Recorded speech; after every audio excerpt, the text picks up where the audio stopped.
Start. First, a just transition framing will allow the court to facilitate equitable and inclusive climate action. A repeated critique of the judgment has been its framing of the core issue. The court's decision to juxtapose decarbonization and biodiversity protection.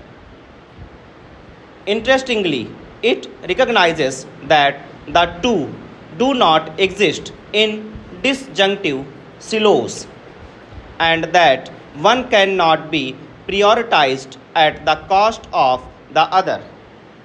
Yet it proceeds to frame them as adversarial choices, pitching the conversation of the great Indian bustard against conservation of the environment as a whole through decarbonization. Effectively, it presents biodiversity protection as a smaller public interest of decarbonization the economy. This type of framing echoes the judiciary existing approach in renewable energy cases.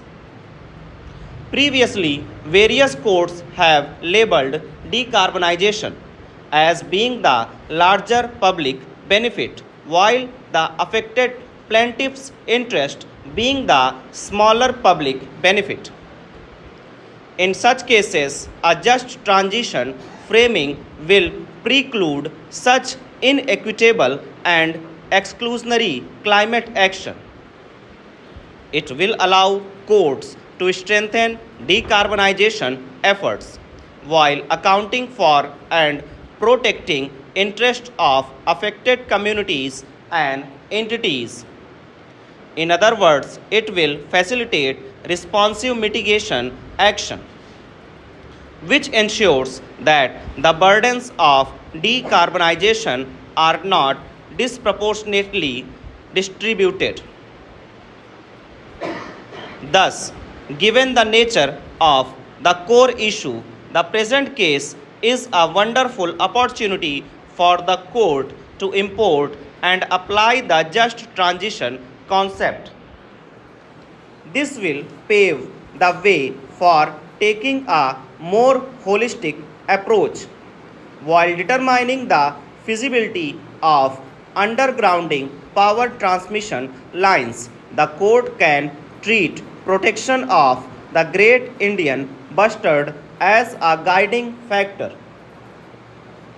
In other words, protection of the great Indian bustard need not to be treated as adversarial to decarbonization.